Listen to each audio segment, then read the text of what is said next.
This episode is brought to you by the Fertility Awareness Mastery Charting Workbook, the first beautifully designed, fully customizable paper charting workbook designed with you in mind. With 3 years worth of charting pages, the Fertility Awareness Mastery Charting Workbook has you covered. If you've been looking for a solid alternative to charting apps, you'll love this charting workbook. The Fertility Awareness Mastery Charting Workbook is available in both Fahrenheit and Celsius editions, and it's available in spiral-bound, paperback, and ebook versions. Head over to fertilityfriday.com/workbook to order your copy today. That's fertilityfriday.com/workbook. This is the Fertility Friday podcast, episode number 325.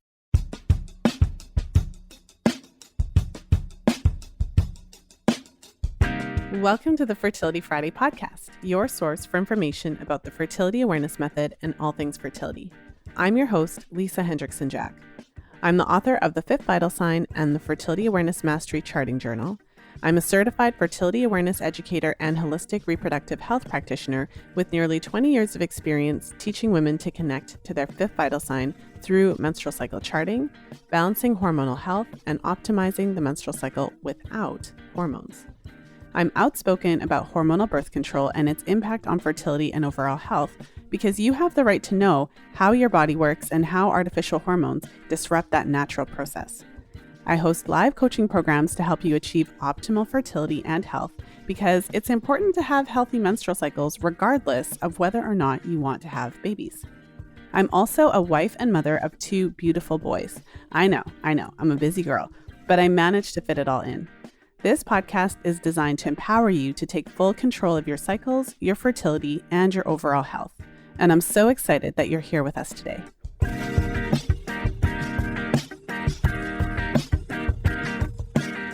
Today I'm sharing an episode with Deborah Begg, who came on the show to share about her fertility journey. Being part of a same-sex partnership, Deborah's journey to her fertility, pregnancy, and her now 3-year-old was a lot different, let's say, than your average heteronormative couple. And so today we really get into it and talk about what that process looked like. You'll hear me asking tons of questions. I was thinking of you throughout the episode because I really wanted to help paint a picture of what this really looks like for couples who are going through this process. And if you tuned into this episode specifically to learn more about some of the challenges that same-sex couples face on this fertility journey, then you will really appreciate what we delve into today. So without further ado, let's jump into today's episode.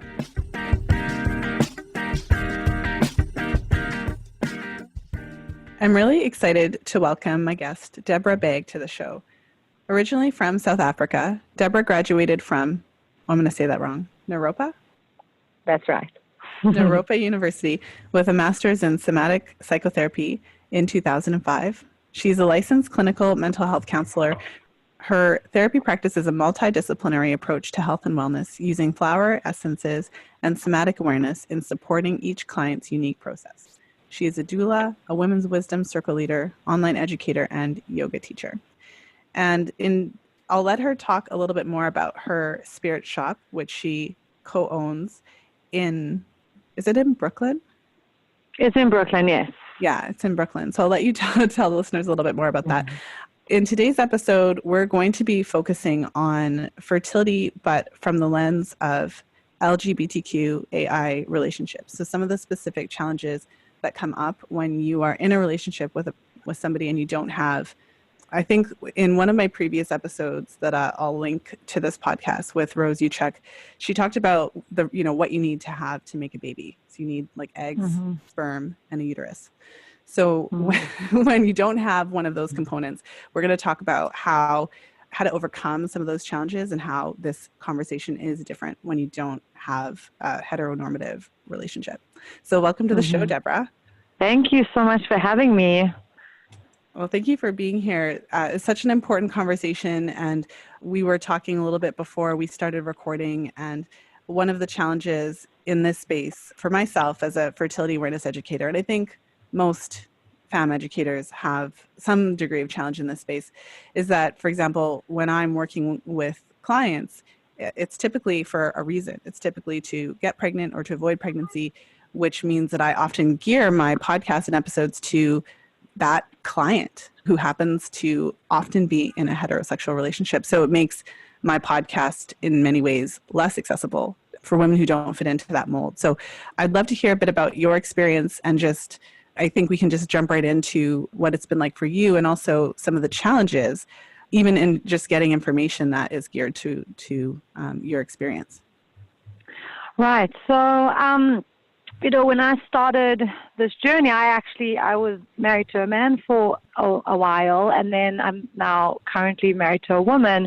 And so when I thought about I actually never had to think about getting pregnant in a same-sex relationship. So when that became something that I wanted to do, my whole focus of like, how do I make this happen, shifted, because I really felt like I was starting at zero. So thus began my journey of figuring out, just like you said with the person you mentioned, I can't remember her name, but where does a sperm come into this equation? Mm-hmm. And so, everybody's in my community's experience is like you're starting off with one of those components missing, like regardless. So that's an interesting place to begin, where that's in a heterosexual relationship. Maybe, there might be fertility issues, but you're not starting off with the baseline that you don't have one of those things. When looking, at least at your, when I was scroll through the podcast, it's not that, like, all the topics are so interesting, fascinating. I've listened to so many of your podcasts, but there is something around, even though the process maybe with somebody in a heterosexual, heteronormative, heterosexual, I'm like the words, relationship might be doing IUIs, it might be doing IVF, just a shift in language of the LBGQ community, like seeing the words, those letters in the heading of like, how do we do it, is helpful. It like gives us a place to get more information, I guess. It like clues me into where I would direct my attention. Mm-hmm. For me, it started all the way from the beginning of like, where do we get sperm from? And I personally, and this is also like an interesting choice when trying to figure out how to have a baby, is like, do you want to go with a known donor? Do you want to go with an unknown donor? For me, I wanted to go with somebody that was a known donor, that was important to me. People have very different opinions and feelings about it, but I really wanted to know the person. And so then you have to find somebody and you have to ask that person, which was interesting because I kind of had to like scan the men in my life and think like, you start to think about like, what are the qualities of person to the sperm that you want to bring in, bring a life in with. And the kind of the long and the short of it is, my wife at the time, she said to me, she's like, how about this guy? And she shows me this photograph of this beautiful man. And I was like, oh yeah, like he looks great. I'll take him. That sounds great. And she's like, well, he lives in Berlin. He's Swedish. And I haven't spoken to him for a few years, but we used to be really close in college. They spent one semester together. And so I said to her, well, just like text him, find his number or Facebook him. I don't even think she had his number. And just like say hi, let's begin this kind of flirtation. And she wrote to him, and it was a Wednesday. And then he wrote back to her immediately and said, oh my gosh, Shenha, that's my wife. I'm so happy to hear from you. I'm actually going to I'm going to be in New York on Friday. And so we're like, okay, this is amazing. So he invited us to this party at his friend's house, which wasn't far from our home. And this is before anything, right? We were just literally saying hi and just seeing like what can happen here. And at the party, he said to us, completely out of the blue, he said that I feel like it's my destiny to give sperm to a lesbian couple one day. So if you ever want children, I would be happy to provide that for you if you were ever interested. So that just happened, and you hadn't said anything about it? Yes, that just happened. So our minds were blown completely. We thought maybe maybe because he was a little drunk. So we then invited him to come over for dinner the next night, and I invited my sister so that, he could see us from like a nice Jewish family.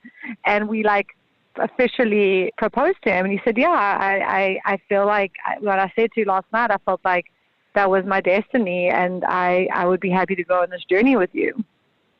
So we got pretty lucky in terms of that happening. But I can tell you from that moment, it took a solid year for me to work out the logistics. From that moment to getting pregnant was a year. Because these things take time, much more time than I ever had imagined. Because you're dealing with sperm banks and where to put the sperm that you're going to take. And I live in New York City, so you kind of start with Google and getting pregnant, as I was saying to you before the call, like, it can be such a private experience. And I even know, like, from my Jewish root, it's a superstitious experience. Like, you don't actually talk about your process until you're after your first trimester, because there's a lot of superstition, which makes it kind of interesting when you need help. So I had like this kind of almost like spiritual religious conflict in like, who do I talk to that will keep it really private, and at the same time really craving information around like how to do this. Mm-hmm. Well, you mentioned that you did get pregnant, so you have a 3-year-old son. I have a 3-year-old, yes. So was this 3 years ago, or that was 3 years, yes. Okay, so when you mentioned that it took a year after you first kind of proposed this to conceive, that was when you had your son. Is that right? No, that was a year. So I guess it was 4 years ago. Sorry. So that was 4 years ago. So it took a year to conceive. It took a year because we started out the journey trying to figure out, like how to do IUIs and what is an IUI. Okay, so tell me then, for the listeners as well, how the process worked. So, because he doesn't live in the same country. He doesn't live in the same country. And he was visiting for a short time. You had this conversation. So, yeah. I mean, first of all, I think your experience is incredible. And I would imagine that not everybody has it so seamless where you have someone in mind and they're just so excited to jump in and be part of it. I would imagine that for some couples it would be a little bit potentially harder, or just take a little bit longer to find somebody, and or potentially have to consider going the sperm donor route. He was willing, like, it's like best case scenario, he's willing, able, except that he doesn't live in your country. So what needs to happen in order to make a baby then, when you have a willing donor? Right. So, and this is like, I can back up for a moment, is I actually asked 2 other people before I even knew who he was. And one said no, and the other one said yes, but was pretty flaky. So we called that quits. So there was some, like, it wasn't completely seamless, but I would say it was pretty easy considering. So basically then what happens is that we had to fly him over again and go to, at the time it was called Manhattan Cryobank, and he has to provide sperm for us, which also I can tell you was interesting, because from his perspective, because he's gay too, and at the clinic, he has to like ejaculate, and there was no gay porn there. And so even that was like part of our whole process, and we were joking about it, and he said like he had his phone with him. But he did actually speak to the cryobank saying, like, you guys are going to, like, get with 2000 and whatever it was at the time, 16, it was all just, like, heterosexual porn. So that was interesting. So this is where, like, the little signs make you feel either included or, like, this isn't the place for me. So he provided the sperm. And then at the time, I didn't know that you could do IUIs with midwives, so I went to a clinic, and that experience for me, like, was not what I had hoped for or wanted. Like, I spoke to the person that did the IUI, and like I asked her if there was like any ideas that she had around, increasing my fertility, and I said I do vaginal steaming, and she didn't know what that was, and she kind of looked at me oddly.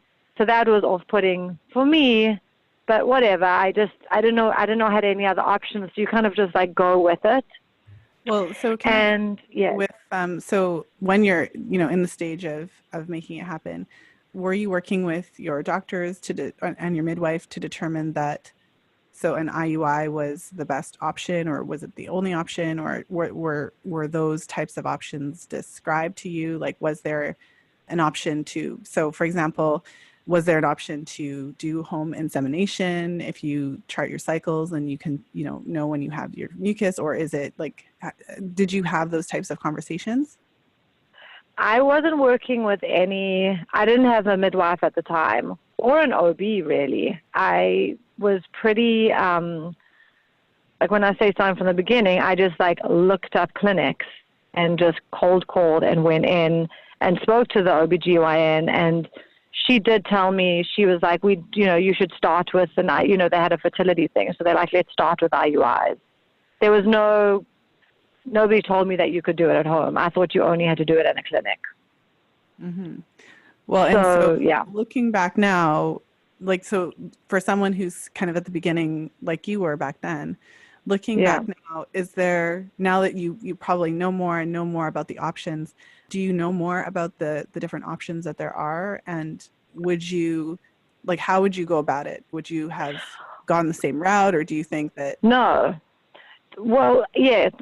So what happened with that situation is I actually got pregnant the first IUI I did with them, and then I miscarried. And so 2 more times after that, both times of doing these IUIs didn't feel, both times during those IUIs, it didn't feel, I don't know, I didn't like the experience. I just didn't like it.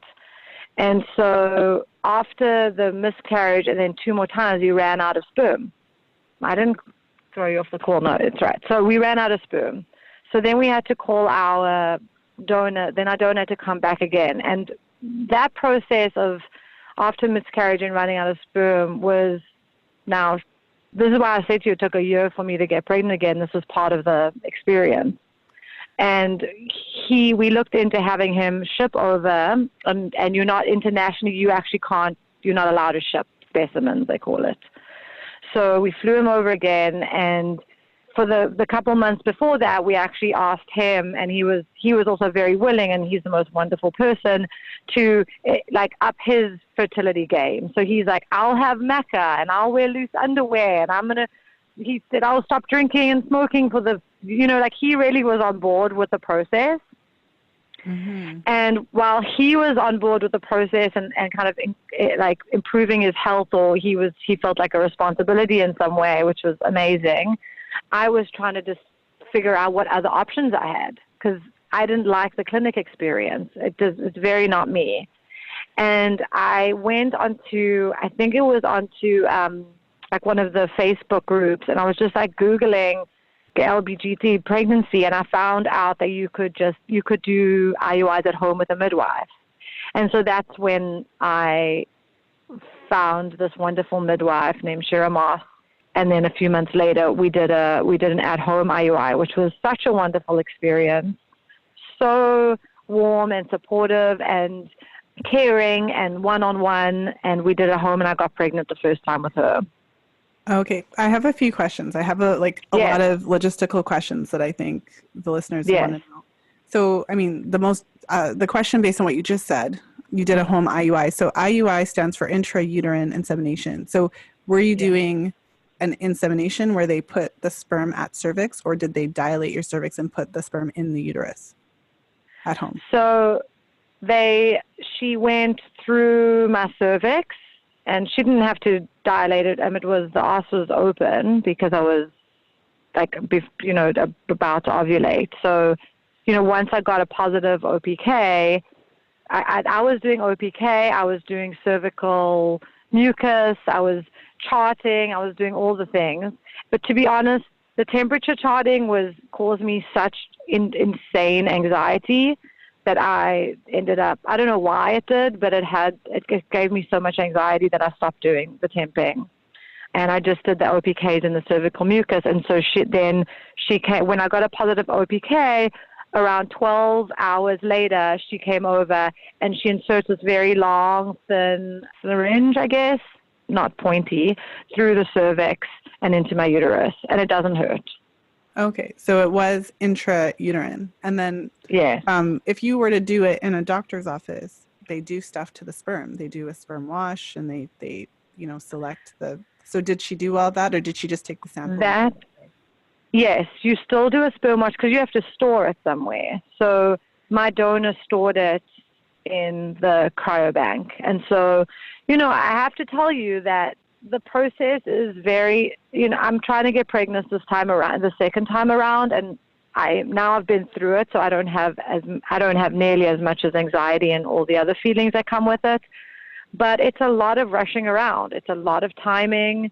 It's a lot of hoping people are picking up the phone and making sure that the tank is available, and you're going to drive into the city and you hope that there's parking. It's kind of a stressful experience. So I had to go get the tank, bring it to my house, and then we defrost it at the house, and then you do it 12 hours, and then you have to kind of figure out the timing, which is also kind of interesting. So these are all the logistical questions. So when you have a donor, because obviously, like, if he gives a sample, you can't just like if you're not using it right away, then you're going to have to store it. So, so that I understand, when he gave the sample, so the first time, one of the questions I had was because you had to fly him in again. So he lived in Germany, which is obviously not the same thing as Brooklyn. And so we weren't able to ship. So he had to actually physically be here in order to provide this sample. So when they took the first sample, like, did the doctors have conversations with you about how much sperm that they would take from him and how many times that they would have him ejaculate? And like, were there conversations like that, given that, because almost like as an afterthought, I thought, well, man, if you ran out, maybe they should have taken some more. Totally. Yes. Oh, this is the hard part, is because also he only had a week of holiday. He's a principal at a school. And so he only had a very certain amount of time that he could be here. And you have to not ejaculate for 48 hours before. So we had to space it 2 days. So he did it the first day, then we had to wait 2 days, and then he's only here for 8 days or something, so you can only get a certain amount. So you can't get more. And the quality decreases. I also learned this because before we flew him out a second time, because the first time we ran out of sperm. So we had to fly him out again. And the time before flying out again, I flew to Germany, and I was like, I'm just going to try this myself, because my cycle was very regular, so I knew when I would be ovulating. And that was just a big old joke. I mean, we did it, but just didn't work, and we did it every day, because I was like, let's just do it every day and see what happens. Okay, but so what you mean is you went to Germany and you tried the old-fashioned way, like the birds and the bees ways. You had sex. No birds and bees. I had him, if we will get into the details, I had him ejaculate into a small, into like a kind of like what you would use instead of a tampon. Cap? Yes, a cervical cap. I would have ejaculated. Was it a cervical cap, or was it what's it called? Was it a menstrual cup? It was a cervical cap. Okay. So it's a little wider and like flatter. Okay, just so I'm understanding, because you said we did, and I'm like, we all want to clarify. So you had him ejaculate into a cervical cap. So you basically did like an at-home insemination timed with your menstrual cycle during the time that you were there, and you in that case, it didn't work out. No, did not work out. Yeah, did not work out. So then, And then you began to suspect that there could be, like, because you mentioned that you had conversations about doing different things to improve the sperm quality. So was that kind of part of the reason? Yeah, it was. I mean, and he was on board for that. And then the second time that he came back to the States, his sperm quality had improved. And the doctors told us that the mobility and I don't know, whatever they check for was better. So that was good news. Plus, it obviously was better because I got pregnant at home. I got pregnant the first time that we tried at the midwife at home. Well, and I wanted to zone in on that a little bit because I Yeah. don't know that everyone listening would know that that could even be a possibility to actually have Yes. an IUI procedure done in your home. Um, Yes. I'm guessing that wouldn't necessarily be an available service with a medical doctor, depending on the doctor, but in your case, you were able to do that with a midwife. Is this something Yes. that most midwives would do, or was this something in particular that your midwife did? It was not what most midwives would do. It would have to be a midwife that, like, that's what they do. They are available to travel at home. Like my birth midwife, I had a home birth. She doesn't do, like I asked her, she doesn't do that. She only does births, home births.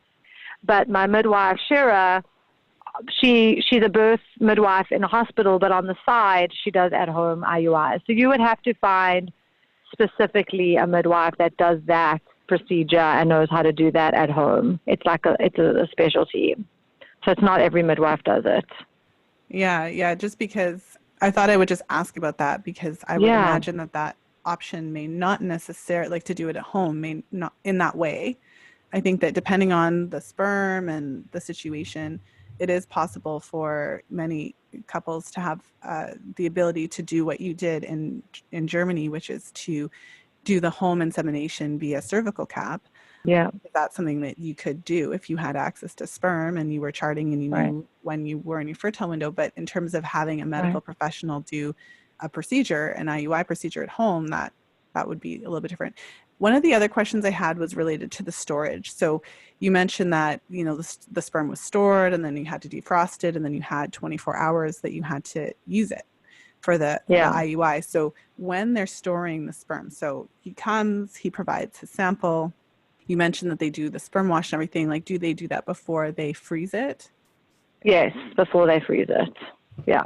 Okay, so because the sperm need to be capacitated in order, meaning that there's a whole, there's a chemical reaction that has to happen with the sperm before they're able to fertilize an egg, which is part of Yes. the reason why they have to prepare the sperm prior to Yes. insemination. So that is all done upon freezing. Yes. Yeah. They do that before. So then, yeah, you don't have to do anything but defrost it in your hand. Okay. Well, and what's interesting as well, so I've done a number of episodes related to egg donation.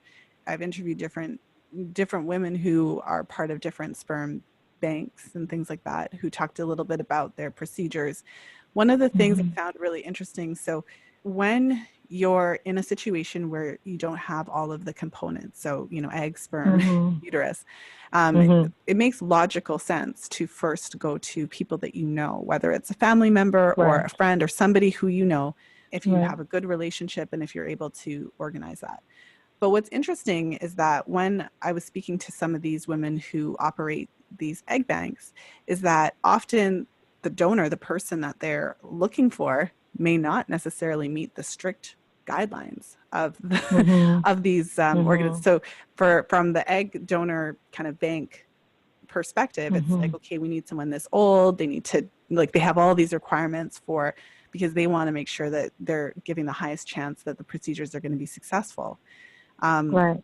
so I just wanted to kind of zone in on that for a moment because that's another challenge you wouldn't necessarily think of right off the bat when you're looking Right. for a donor. You wouldn't necessarily, like, it's hard enough to find the person and get them to Right. agree.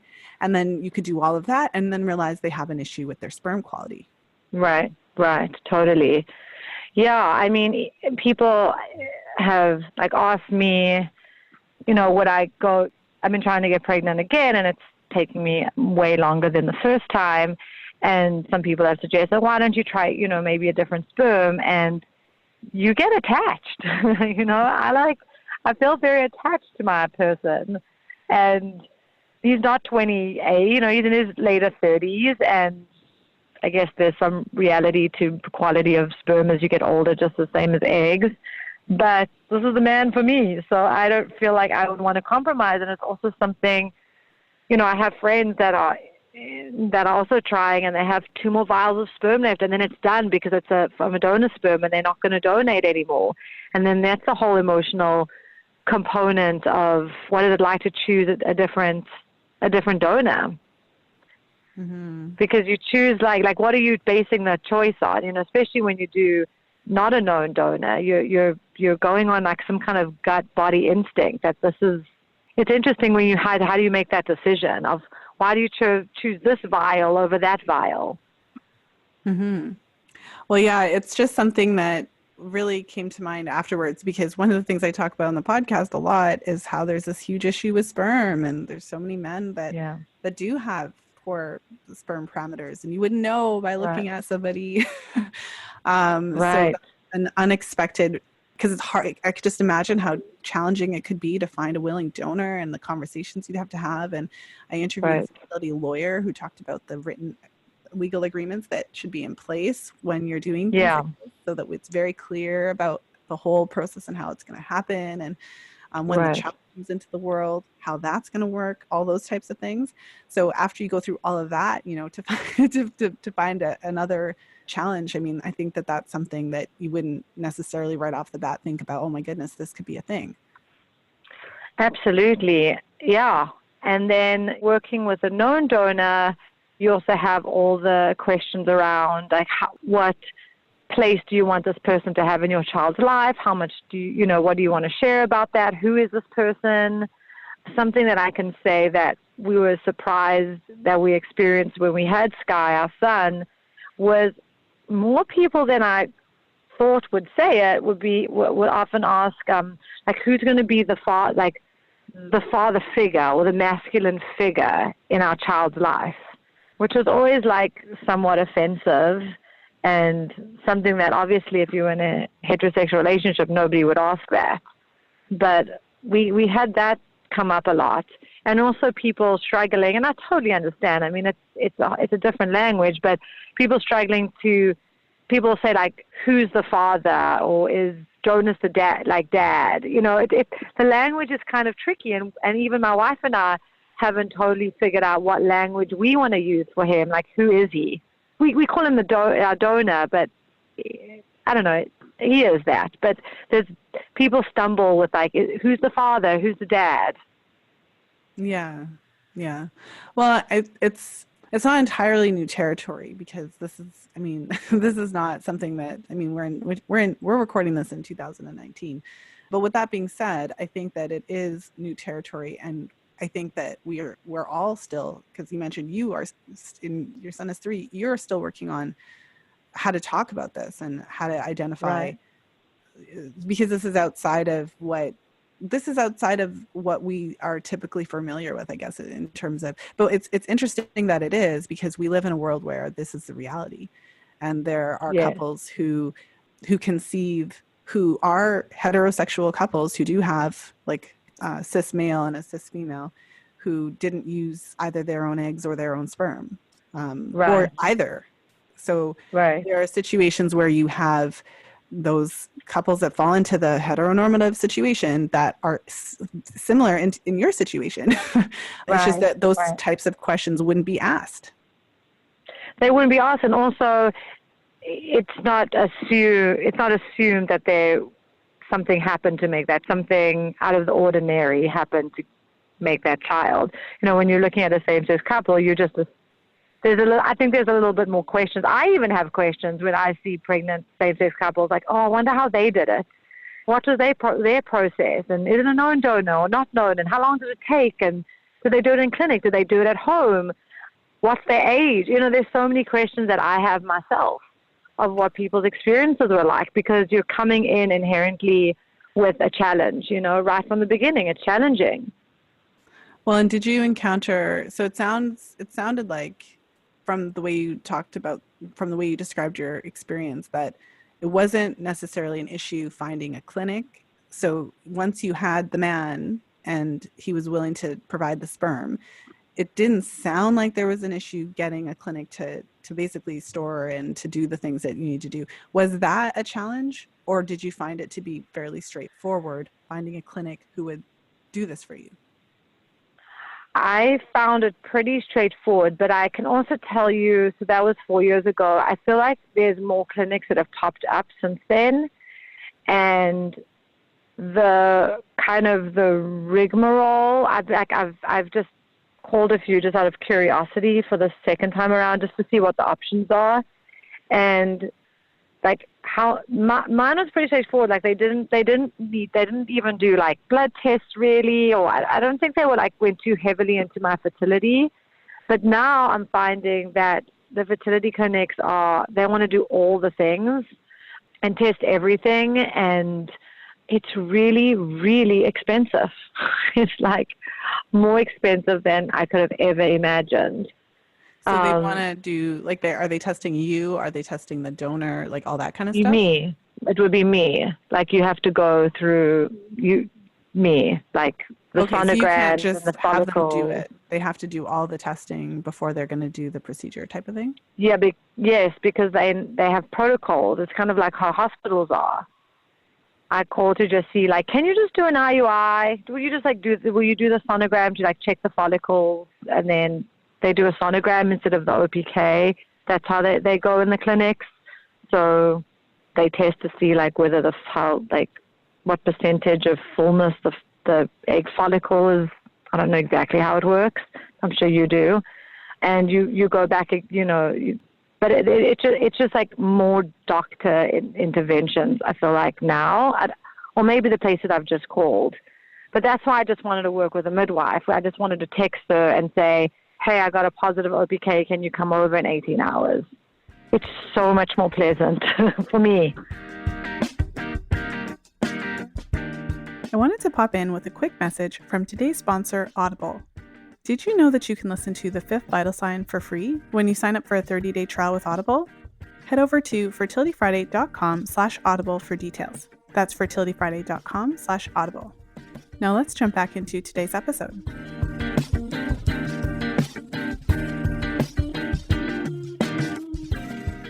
Well, what's different to me, what strikes me is that so just correct me if I'm wrong, it sounds like you're being treated as a fertility client when this is a different situation. You're not getting the IUI because you're in a heterosexual relationship and you're not getting pregnant. You're getting an IUI because this is how you're going to get pregnant. Yes. So then it would make sense. I mean, on the one hand, it sort of makes sense to do the workup, I guess. But on the other hand, regardless of what it says on the workup, you're still going to do the procedure. Exactly. And that's what I've really, and that's what I even struggled with the first clinic experience, is that I felt like already going in, there was a problem. Do you know what I mean? Even because you're dealing with there's a feeling of lack, or because you're going to a fertility clinic as opposed to a midwife coming to do the same procedure. There's just a different feeling to it. And so before they'll take the donor sperm, you have to do all of that? Is that what you mean? Yes. Interesting. Whereas at home with my midwife, I do whatever. She'll just do it because you want to. It would be different. I don't know that. So again, because everyone's experiences are different. So if the donor was somebody that you knew, and if the donor was in your same city, so super convenient, but it could potentially be done, or I'm not sure, but it could potentially be done differently in that you could just use the fresh sperm. But if you're using the fresh sperm, the IUI probably would not be, because if you were using fresh sperm, it's not washed, so you'd have to do it differently. Yeah, your there's a mucus way. would have to wash it. That's how.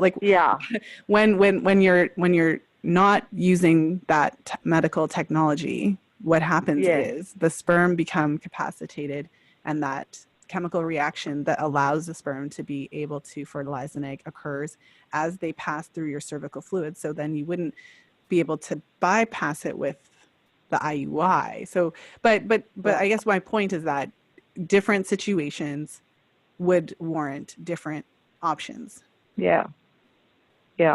But in your case, you can't bypass the need for the clinic, because since your donor is across the world, you have to make sure that you have a place to store it. Yes. Yeah. Well, the storage place is not a clinical experience. The storage place is literally, they wash it, they check it that it's good quality, they wash it, and they freeze it and store it for you. So that's how, And but then, are you able to just do that, or do you have to go through the clinic to have that done? You can just do that. But if you go through a fertility clinic, so if I had to do my IUI at the fertility clinic, they're going to want to check a whole multiple range of things. Like it's a clinic, it's clinical. So they want to know the numbers, and they want to do the blood tests, and they want to do the sonograms and all that stuff. Okay, so you could, so theoretically, I just want to make sure I understand. Mm-hmm. So in order to have them store the sperm, you don't have to do all the rigmarole. You could just contact a storage facility, and they would just organize that. They have slight rigmarole for him, so he has to get all STD testing. He does have to get a certain level of testing. Okay, so if he had any STDs, they wouldn't store it. Okay, so there's requirements for him, so he has to do certain testing in order to have the sperm stored.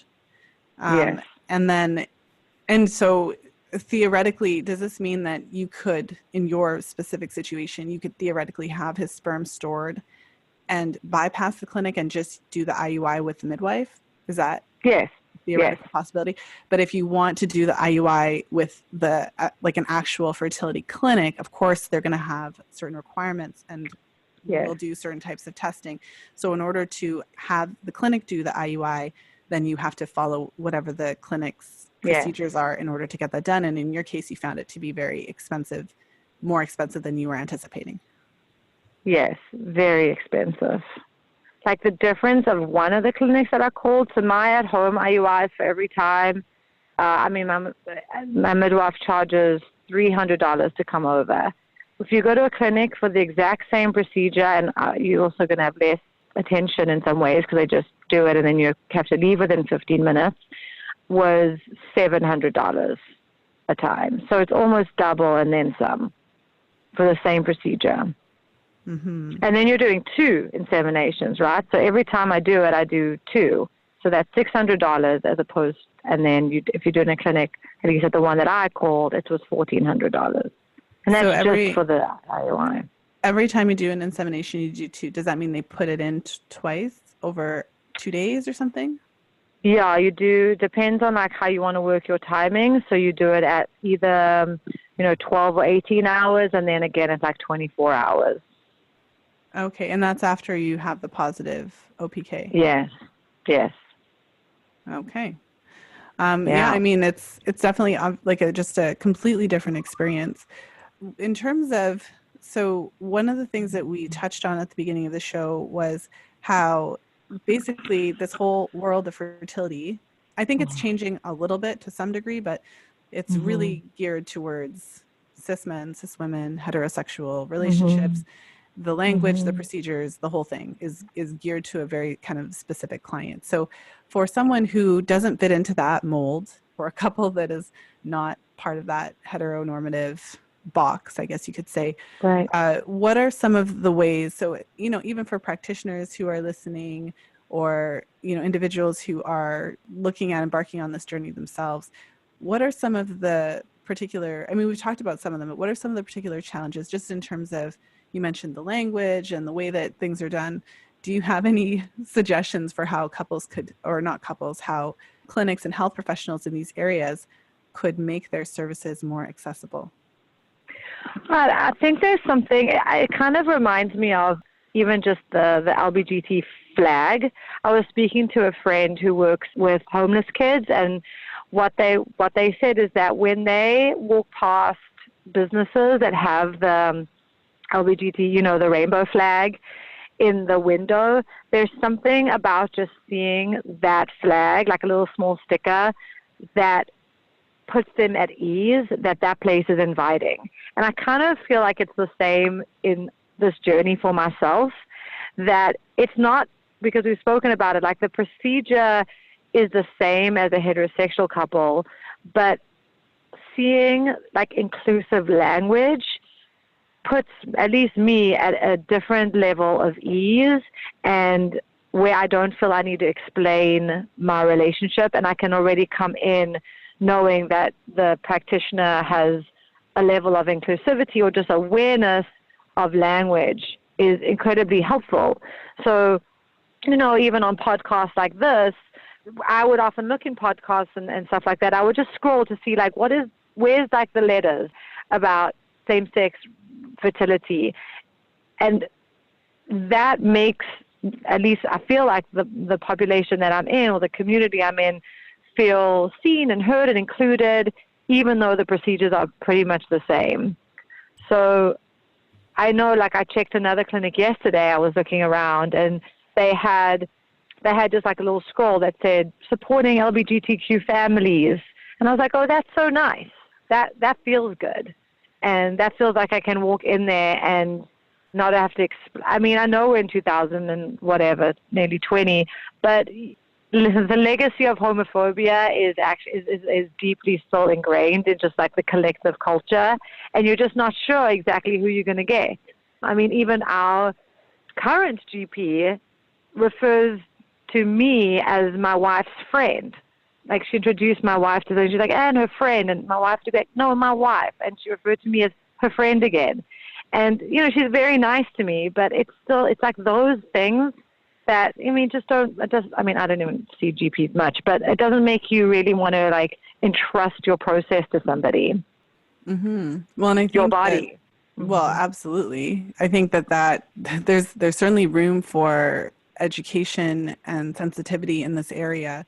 And what would you say for practitioners that are open but feel less comfortable? So one of the, like, whenever this topic, or in general, comes up in social situations, like in my personal life, people will say things like, well, I don't know what to say, and I don't know what, they keep adding letters to, like, people say all these kind of rude things, but it's like, people, I think it's not the same as the conversations around race. But as a Black woman, I've certainly had people, can I say Black? Like, they get kind of like weird about it. But the thing about it is, if someone's asking, it means that they've thought about it and they are trying.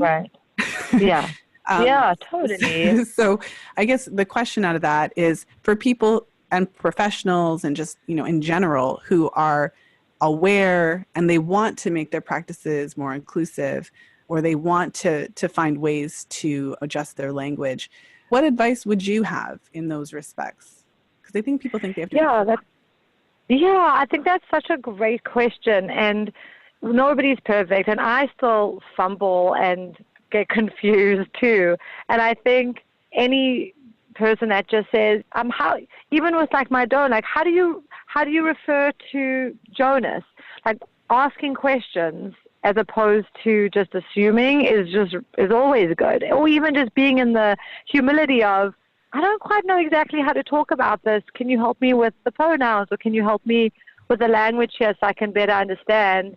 Just makes for a much more human experience, just like we're figuring it out together.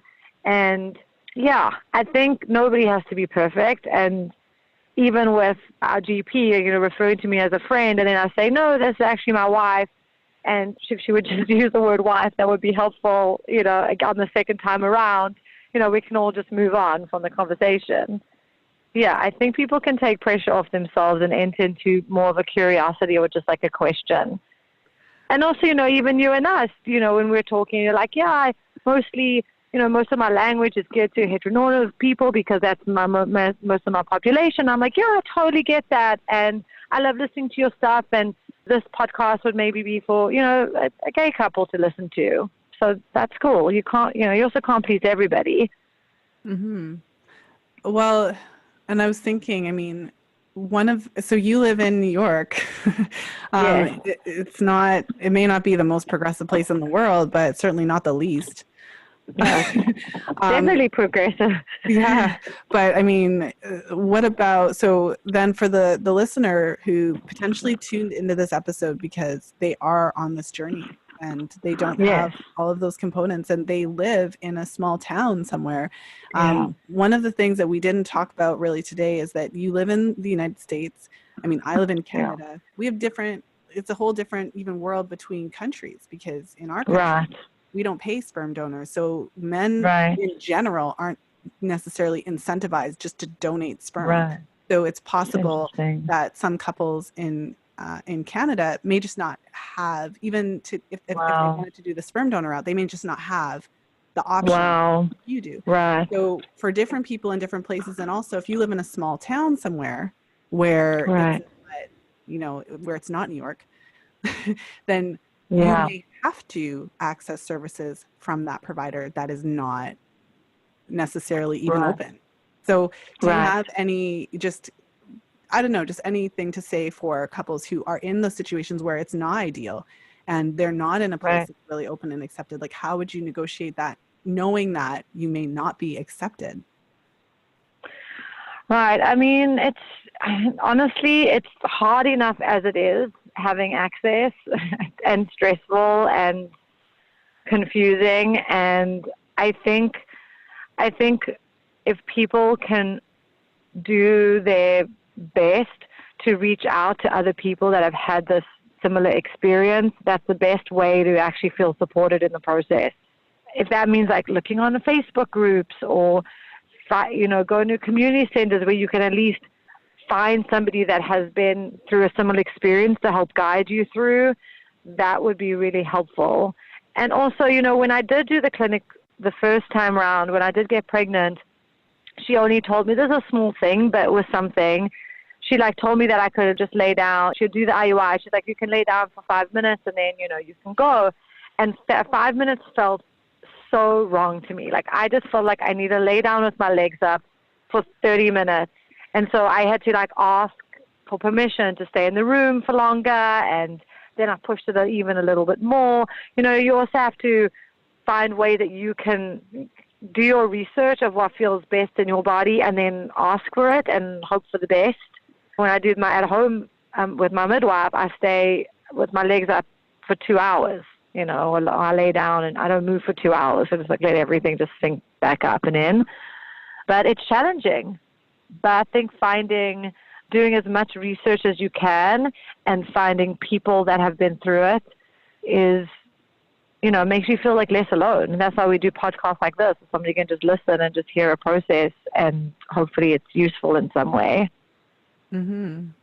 Yeah, I think that's really important, because one of the things that you mentioned was that when you speak about your story, you may mention this in the pre-chat, but when you speak about your story, you often have found that people come, they reach out to you and, thank you for sharing your story. This is something that my partner and I have been looking into, and we just didn't know how this would look. We just didn't know how this could Yeah. possibly work. And hearing about the stories of how other couples have made it work in different situations and hearing just a little bit more about what this really looks like can be really helpful. So I'm glad that you came on the show today and shared so openly of your own experience, just to really shed some light on some of the challenges. I mean, it's similar, as you mentioned. The procedures are basically the same. Like the actual procedures are the same, but Yeah. the whole conversation around it and experience is very, very different. Yeah, it is. I mean, we haven't even gotten into who's the mom and those other things that happen once the baby's out, but for another day. Yeah. Well, I think we covered a lot of ground, and I think we've shed a lot of light in different areas. Were there any kind of last thoughts or comments that you wanted to leave the listeners with today?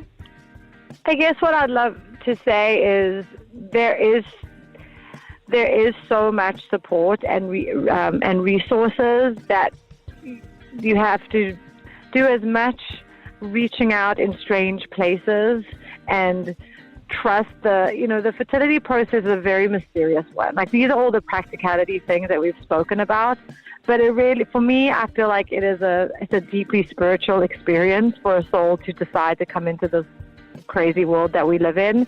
So as much as we can be in the practicalities of it, to also trust the deeper spiritual element to this, which is kind of how I felt about our donors. The mysterious thing of him showing up really speaks to, even though the process was hard, for me, I felt like there was a faith as part of this for me.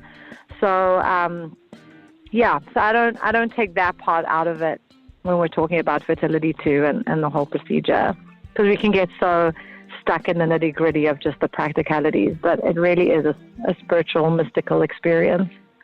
Well, you're bringing a life into the world, so I certainly, there's always a certain degree of magic when it comes to that. Yeah, absolutely.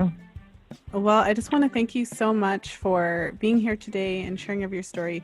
where can the listeners go? I mean, if any of the listeners live in Brooklyn, to find your shop, or where can they go to find out more about you?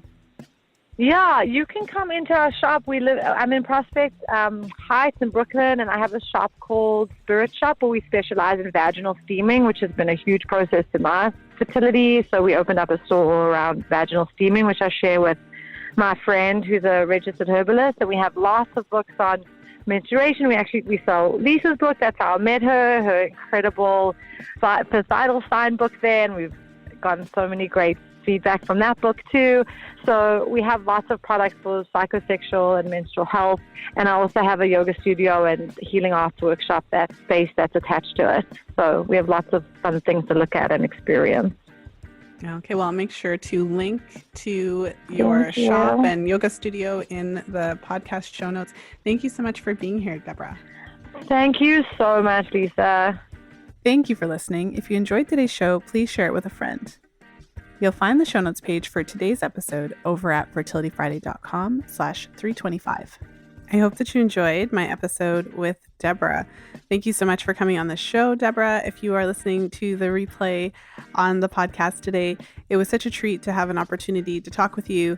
And thank you for letting me ask so many questions and basically get so many details of your experience to really help the listeners who are either in this situation or planning ahead to conceive and wanting to know what this would look like, at least learning about others' experiences, to really help us to get into those nitty-gritty details of what this really looks like. Because I feel like that can be one of the biggest challenges and biggest mysteries. Like, what does this actually look like? What are my options? And I really appreciate Deborah sharing her experience with midwife doing an at-home insemination, because I'm guessing that not everyone listening may have even known that that's an option, or that it may be an option depending on where you live and you know what services you have access to. So a special thank you to Deborah for coming on the show and sharing her experience and raising awareness of some of the challenges that couples face when they don't fit that heteronormative box, essentially, in our culture. So if you know someone who could benefit from today's episode, the link to share is fertilityfriday.com/325. And I want to thank all of you for tuning into the show, for supporting Fertility Friday, for sharing with your friends, and really spreading the word about fertility awareness. Make sure to head over to the show notes page, same link, fertilityfriday.com/325.